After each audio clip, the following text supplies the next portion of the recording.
Hey guys, Mark from Double Clutch Auto Reviews here, and thank you so much for tuning in for another review video. Today, I'm going to give you a quick take on this 2017 Fiat 500c. The C standing for the convertible version of this car, of course. Now, I didn't want to have to be driving this car for you guys today, but long story short, my Accord is non-operational right now. I think my clutch master cylinder, my slave cylinder blew out, and my clutch hard hydraulic line is also broken. I'm in the process of fixing it. So this is my rental car for the week. But I figured while I have it, I thought it was an interesting enough car to review. So here we go. The 2017 Fiat 500, also known as the Pop, comes with a 1.4 liter naturally aspirated inline four-cylinder engine, making a whopping 101 horsepower and 98 pound-feet of torque. It's rated for 27 mpg in the city, 33 on the highway, and 29 average overall, which actually seems kind of bad considering how underpowered and small this car is. You figured it would get at least in the high 30s, maybe even 40 on the highway, but nope. It has a wheelbase of just 90 inches, a turning radius of 30.6 feet, which is fantastic, of course, as you would expect. And it has a curb weight of around 2,500 pounds. This car does come standard, pun intended, with a 5-speed manual transmission, or you could upgrade to a automatic, but I wouldn't recommend it. The starting MSRP for the Fiat 500 back in 2017 was right around $15,000. It was an extra $1,500 to upgrade to the convertible version. If you wanted to take it a step up and get the lounge trim, the more luxurious option package, it was about $3,500 extra. Or if you wanted to go with the high performance version, the Abarth, famously known as the Charlie Sheen car, that one started around $20,000 MSRP, and you could also get it in a convertible for $21,500. And I've actually test driven a few of those Abarths in the past. They're not as fast as you would think they are. They only make around 160 horsepower, I think, maybe 170, but still not a huge number. But the sounds they make are just off the hook. They are so fun to listen to.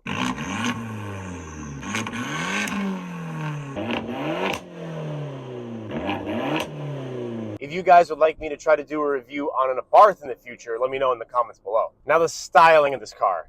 It's very unique. It's very classic Italian inspired. This is not my typical cup of tea, of course. However, when I pulled up to work in this, I thought all my coworkers were gonna laugh and make fun of me, but actually, more often than not, people thought this car was kind of cool. So I guess that has some kind of redeeming quality to it. I know a real car enthusiast focused on performance isn't going to be like, oh, it's such a cool Fiat. But just like to the average person, a lot of people are like, no, that thing looks fun and interesting. So that gets some cool factor points in that regard. But I will say my general first impression of this interior, especially the overall comfort, including the seat bolstering with the armrests and whatnot, as well as my room in here, leg room, headroom, it's actually really not bad. You would think looking at it from the outside that this car is really cramped on the inside, but due to its gumdrop shape, pretty much, if it's just two of you in here, it's actually quite roomy, especially headroom. Like, I feel like I'm not claustrophobic at all. The ride quality is decent. It goes over bumps pretty nicely. It doesn't shock you when you go over a speed bump,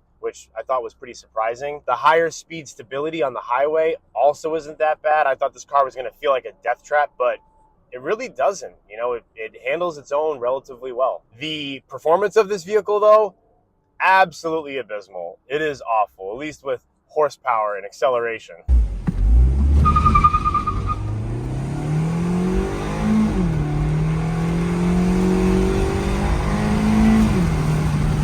The steering precision is also not great. It's kind of wishy-washy. There's a lot of dead space when I turn the wheel, like, you know, I'd say at least 1.5 inches, if not 2 inches of movement in the steering wheel before the car actually starts to do something. I will give this car a little bit of a break though. It has, you know, over 106,000 miles on it, so that doesn't attribute well to its tightness and its steering precision. Maybe a brand new version would feel a lot tighter and more precise, nonetheless. But I will say this little Fiat has made it this far.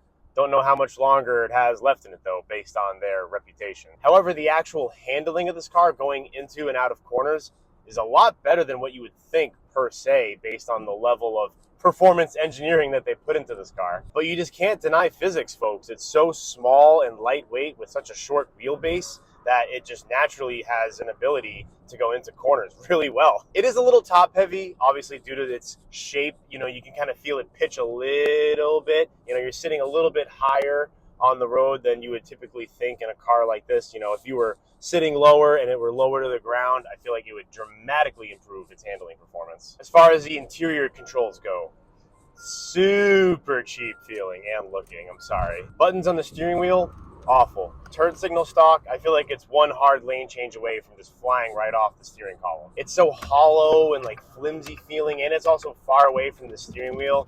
Not a fan of it. The stereo isn't great, but I've definitely had worse. The aux jack, the USB port, and the 12-volt outlet are all very easily accessible, which I'm a big fan of. This one does not have the upgraded stereo system. They either came with a Beats or an Alpine system, depending on the year, if I remember correctly. But that would be a huge improvement over this one, I'm sure. Now, the center stack. It's not the prettiest in my opinion. However, it is extremely user-friendly and easy to figure out, which I love. Big, bold switches, everything's clearly labeled. I jump in this and within 5 seconds I know how to operate everything. We have actual knobs for the climate controls. I'm not fidgeting around with a tap button to turn my temperature up or down. Perfect. I don't like jumping in a car for the first time and then having to try to figure out a puzzle of how to work everything. I love it when I get into a car and relatively quickly I can figure out how to operate all the controls. Speaking of puzzles though, one thing about this car that is not easy at all to figure out unless you know is how to lock the doors from the interior. I spent way more time than I'd like to admit trying to figure out how to lock the doors from the inside of this car. I looked all over the center stack, on the doors, on the roof, couldn't find it anywhere. I actually had to look it up. What you do is you go to the actual door handle itself, and to lock the doors, you push it in, and as you can see, it hinges right here. If you want to unlock the door, you just pull out on it, and that unlocks the doors. Push it in, locks it. Pull it out, unlocks it. I will admit that that's very clever the way they integrated that feature into the door handle itself without having to make a separate button for it. However, I feel like that ingenuity could have been put to much better use, making this car more powerful or more reliable or have better fuel economy. What's the harm in just adding a pretty obvious door locking button so people don't have to search all over the place or look it up on YouTube of how to lock and unlock the doors from the inside? For something as simple as a door lock button, in my opinion, if it ain't broke, don't fix it. And why make things more complicated than they have to be? Now, merging onto the highway or even just changing lanes on the highway, you have to give this car everything it's got to make it get out of its own way. It's not a choice whether you want to or you don't want to floor it. You have to floor it. For instance, I'm going 63 on the highway right now. I'm going to drop the hammer. It takes a little while to downshift and yeah, we're not going anywhere too fast in this thing. Now, like I said earlier, interior comfort, if it's just two of you up front, perfectly fine. Back seats, though, completely unusable for regular sized adults. Unless you are putting a small child in a car seat, an animal, or just regular items back there, like groceries, for instance, you cannot fit anything else in the back of this car. The trunk is also insanely small. The convertible top makes that significantly smaller because it needs a place for the top to go. You can still get a decent size load of groceries in there, but if you had the hatchback version, you could utilize the rear cargo space a lot more. Not only with more room, but also the ease of loading items because you have that much wider of an opening due to the hatchback door. This car also has a surprising amount of cup holders, 4 total, 2 up front right below the gear lever and then 2 right behind the parking brake, but they're all accessible to both front passengers, which I love. Now the sport button we have in the center stack right here. I will admit, I don't think it does much of anything except for change the gauge cluster a little bit and maybe hold the RPMs a little bit longer in the rev range when you're either upshifting or downshifting. Other than that, I don't feel any difference to the acceleration, to the transmission response, throttle response, nothing. It's all the same. And obviously this doesn't have adjustable suspension or anything like that, so I'm pretty sure it's just there to make your gauge cluster look a little bit cooler. And as always on Double Clutch Auto Reviews, we have to do a full throttle dig from a stop in sport mode and the manual shifting mode. 3, 2, 1, go.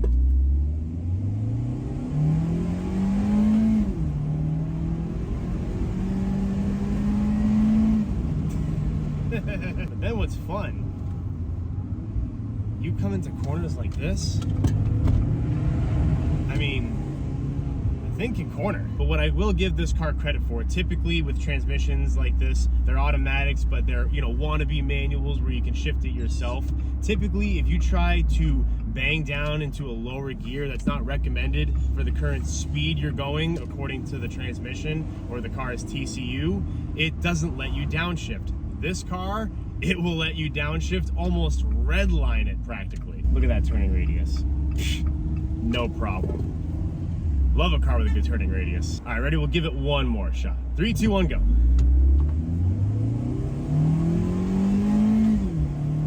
Upshifts are relatively fast and smooth. Oh God. My conclusion on the 2017 Fiat 500c. Would I ever want to own one of these cars, especially considering their notoriously bad reliability and difficulty of getting parts and working on them yourself? Probably not. This also isn't the type of car that I like. You know, I like performance, and besides handling, you know, chucking it into corners, this doesn't have any of that. However, is this a cute little quirky fun car with a lot of personality and relatively smooth riding and overall comfortable car for a pretty cheap price? I mean, nowadays you can get the Pop trim for around $5,000, and you can even get the Abarth trim for around $10,000. And that's for a really good example with low miles. If you're willing to really roll the dice with a higher mileage one, you can get an Abarth for around 6 or 7 even. And as far as a city car goes, ease of maneuverability and ease of parking, can't beat it. In other words, I don't know if I would recommend this car based on its really bad reliability reputation, unless you get one with really low miles that's in really good condition and you want something different that stands out in the parking lot, but also for a relatively cheap price. Alrighty guys, that wraps up my review on this 2017 Fiat 500c or Pop